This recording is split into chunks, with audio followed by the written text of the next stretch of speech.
I need an action cue. Action. And action. Hey, you guys! Hey, you guys, and welcome back to my channel. So, what we are going to be doing today is we asked you to ask us questions, and a lot of you did. We were kind of super surprised. We're not going to be able to answer like all of them, but we're going to answer most of them. Number 1, how long have y'all been dating? We have been dating for 5 years. 5 years. We celebrated our 5-year anniversary in May. Yep. Number 2, how did y'all meet? Well, so a friend of mine who I was in band with saw me wander around the lunchroom because we had like different lunches because of band. That's funny. And so I wasn't in my normal lunch, so I was like, okay, I don't know who to sit with.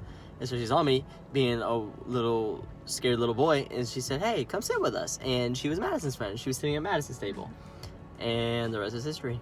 Not really, but we'll get into that later. He sat at our lunch table in 7th grade. Number 3, what was y'all's first date like? Okay, so our first date, I don't know if that's what you want to call it, we were like 12 and 13, and yeah, 12 and 13. Yes. It was like a double date with like my best friend and her boyfriend at the time. We went to the movies and we saw The Host. I remember that. Yes. It's a good movie. Yeah, that was our first date. After the movie, I don't know how I knew this. I don't know if Madison's friend told me or if like I could just tell. Like she wanted me to kiss her, because I mean, what girl doesn't want to be kissed by her little boyfriend or whatever? But here's the thing: first girlfriend, didn't know how to kiss a girl, any of that. So I was super nervous. Like I'd kiss like little like girls growing up, like little girlfriends growing up. But I mean, those are just like little pecks. What? Anyways, we kissed, and it was cool. It was cool. It was weird. It was cool. It was scary. Yeah, he was scared. Number 4, each other's pet peeves. I have a few of hers. And it's not anything really like negative about her. It's just how she is. One of them is that she loves to second guess everything, every single thing. Loves to second, which it's good to be cautious. It's also one thing to be cautious and to just never be confident in what you're doing. And she has a healthy balance. So pet peeve number 1. No, one of my biggest pet peeves with Caleb is he loves to just hit everything. Like he's just driving and he's like, and I'm like, I am feeling suffocated right now because you're just banging on everything. That's like probably my only pet peeve I have.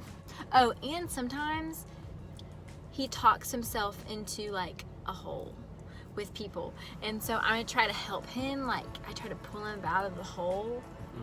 Yeah, it's just not good. One That's time, another pet peeve. I always think about this moment. And then after that, I was just like, oh no, you know what I meant. Like, you don't think I'm weird. Like, you probably look at me and you're like, oh, you're a cute little tushy or something like that. And I don't know why I said it, but it just made things more awkward. I said something about how cute it was. Oh, I was like, yeah, I just want to pinch it or something like that. And she was just like, nope. Number 5, how do you guys put God first in your relationship? And what are some tips for other couples? So, there's a lot of ways to do this, you know. One, obviously, both of you need to be involved in church, but you need to both have, at the very least, like a good support group for your relationship. You have to stop burping. It's a spicy chicken sandwich, man. Hey, you're lucky it's this.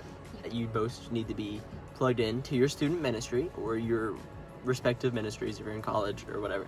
It's important to have that like just people being able to like check up on you almost, like, hey, how's your relationship with so and so, like how are y'all doing, blah blah blah blah blah. And sometimes you can kind of tell when like a friend of yours is going down, maybe not going down the wrong path, but like is maybe like heading that direction, and maybe like that's an opportunity for you to be able to step in and be like, hey, like I noticed this because you're not at church this often. So like it's harder to not put God in the center of your relationship if you're plugged into a church. You have anything else about that? I think one of the most important ways you can put God first in your relationship is don't let your relationship with God hinge on the other person. You need to both individually be feeding yourself with scripture and be like just submerging yourself in truth, because if you're not and you're relying on the other person to do it for you, that's not gonna go down well, and that's not what like a boyfriend-girlfriend relationship is for anyway. Those are two of the ways we do it. We're both plugged into church, we both read our Bibles, we encourage one another. Like recently especially, we've been encouraging each other daily in some way, with scripture. Pray for each other, pray together. It's important to be able to pray with like your person. So I think some tips for other couples are to do those things, and if you're not doing it now, start. It's not too late to start doing any of those things. Your relationship will definitely grow and change for the better, and you will notice so many positives. One thing I also want to say is that I know like a lot of people, and maybe a lot of you, don't really know how to date. So I will just go ahead and it's not even a plug for me, so it's not a shameless plug. But the book Single, Dating, Engaged, Married, I'm currently reading through that with a friend of mine, and so it's such a good book. Like, and I've read through it. It's such a good book because it literally, like, when you get to the dating section, like, it tells you like how you should date and like what dating from a biblical standpoint looks like, because there's nothing on dating in the Bible because there was no dating back then. And so this book kind of shows like how you should go about dating in today's culture and like the right way to do it. It's written by Ben Stewart. It's a great book, so you should definitely look at that if you have any more questions, especially like if you're younger and you've never really had a girlfriend or boyfriend, or like maybe even you're a little bit older and haven't really had a serious relationship. Dating's hard, you guys, so seek out wisdom, seek out wise counsel. That's what you should do. Yep. Number 6, favorite things to do together. Eat. For sure. Like every time we hang out, we're always eating. It's so Ask bad. my wallet. It's so bad. Number 7, when are y'all getting married? In parentheses, Atticus should be in your wedding. I agree. That's his dog. It's a white German Shepherd. Let's give you a picture of him here. Probably not. But back to the question. What was the question? when are we getting married? I don't know. Well, now that y'all mention it. Shut up. Stop. You're being dumb. When are we getting married? Probably when we finish college. Mm-hmm. Maybe before then if like some doors are open, but Yeah. doubt it. I am done with school in a little over a year. You're done with school in like A year and a half. a little over a year and a half. Yep. Give us time. Number 8, what is something you guys want to do together one day? So this was kind of difficult for her to think of something, but like after like a few seconds, I was just like, so if you don't know, a little backstory. I play drums for our student ministry, and I love it, and it's super fun. And every now and then, she'll go on stage and shake it up a little bit, quite literally, with a shaker. I have not done that in a long time. At Emily. But I would love for us both, because she has dabbled in trying to learn the guitar, never really stuck with it, because she is a busy girl. But I would love for her to learn how to like play the guitar or something, and for us to both like serve on stage and like play worship music for like other people. I think that would be super cool, and that's always been something kind of that I wanted to do.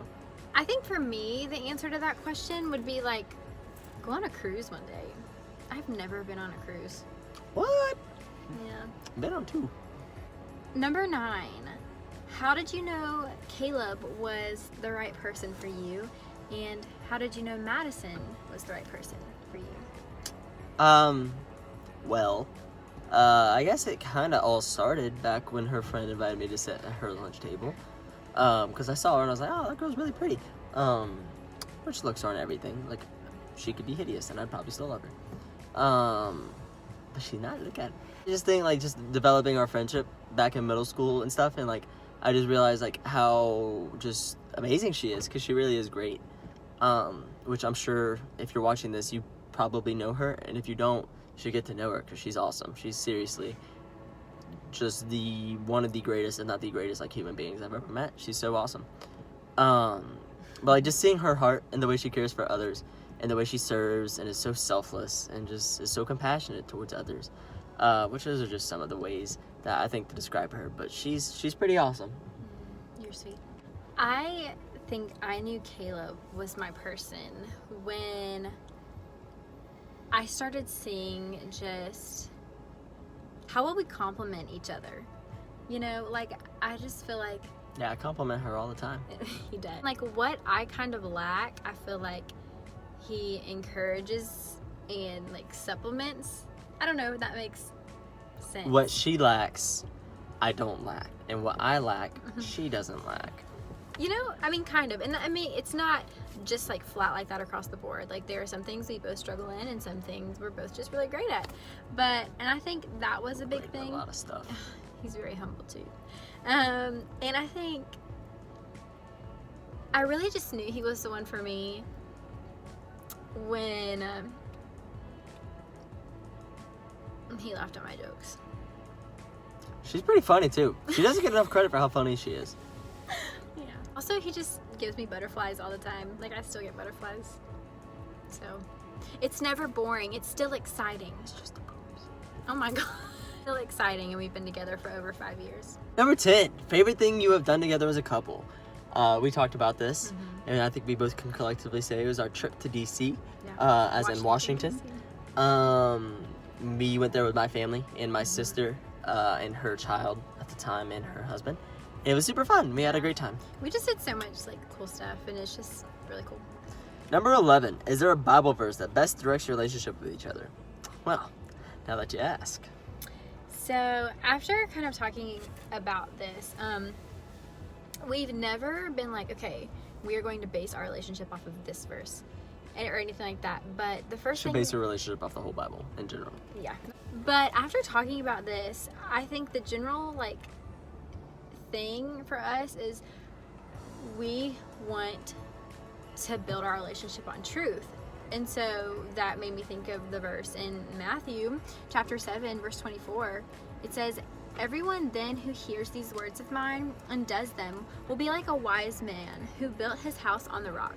Right? So it talks about having a firm foundation, and like how later it goes on to talk about how when there isn't a firm foundation and when like storms come, it's just nothing's gonna stay. I love that verse because when you build a relationship on truth, the foundation is firm and it's solid. And we want our relationship to have a great foundation, which can only be from scripture and the Lord, and what he has to say. Number 12, and a much deeper note of our relationship together. Yeah, this question is really deep. Caleb, if Madison farts in a cup and throws it in your face, what kind of fruit does it smell like? Thanks for asking this. So, this has never happened. Yeah, I don't do that. I don't. She's never farted in my face or anything of the sorts, which I'm very glad she hasn't. What fruit would it smell like? Probably tomatoes, because I hate tomatoes, and I think fruit farts are gross. I do have a funny fart story. No. One day, we were riding down this road, and she randomly rolls down her window. Just her window, no, not mine, just her side. I said, "What are you doing?" It's like 95 degrees outside. She goes, "It's just such a nice day, and it just feels so good outside." And I was just like, "Okay, you're dumb." And then I smell it, and I realized why she had rolled down her window. And I was like, "Why didn't you roll down my window?" She's like, "Then I didn't want to come over to your side. Like, I thought maybe if I just rolled down my window, it'd go out my window." Nope, went straight up my nostrils. Number 13, how many kids do y'all want? So after we've been married for a while, then maybe we'll have a child. I'm just kidding. We both want kids. We both want at least like one of each, so at a minimum 2. And then I think I would stop at 4, even if I didn't have like one of each. If I had like 4 boys or 4 girls. 4 would definitely God be the forbid. max. Like, yeah, 2 to 4 kids. Yep, for sure. Number 14, how long were y'all dating when you said "I love you"? Wow, man, this is just a doozy, because here's the thing. I waited a very long time. I waited, guys, don't do this. Man, I waited a whole week before I said I love you. He did. But listen, we were very young, and... But also, at the same time, I meant it. Because I knew how I felt. Like, I knew, like, I never felt this way. Like, I've had a lot of crushes before in my life. But none of them, I never felt about any of them like I did about Madison. Because it's not like we just hung out and I was like, hey, let's date. We dated. Like, he pursued me for a while. I think it was about like a year. whole year, Yeah, this girl just would not date me. Which I'm I get it. picky. Hang on, now, if you look at pictures of me from middle school, I wouldn't have dated me either. I don't know why she said yes. No, I was he's not good cutie. looking. Which, I mean, look at me now. Like, I'm a catch. He But cute now. back then, He was cute then too. heck no. Heck to the no. But he pursued me for a while, and so he Yes. said it pretty early on, and so like I said it back because like I was like, oh, okay, I love you, Illy. But When did you mean it? When was the first time you said it and meant it? Do you know? a few months in. It's kind of weird because we were both in middle school. It's a different kind of love. I wouldn't say that because I did love her and I still do love her. It's just I don't know. different. It's like a different. It is weird, man. Middle school relationships are weird. But I am so thankful that like we did start to date in middle school, and like I'm his only girlfriend ever. But it's just so cool because we've gotten to see each other grow up. You know, like we started talking like when we were like 12 and 13, and now we're 19 and 20, and so I think that's really cool. I'm 19. Well, thanks for sending in all of these questions. We had such a fun time answering them and just kind of looking back on our relationship and just kind of just talking about things. If you like this video, give it a thumbs up, and give it a thumbs up if you want to see Caleb in more videos. Maybe he should come around more often. We love him. So make sure you like this video, and if you want to see more, then subscribe so you never miss a video. Bye, you guys. Peace out.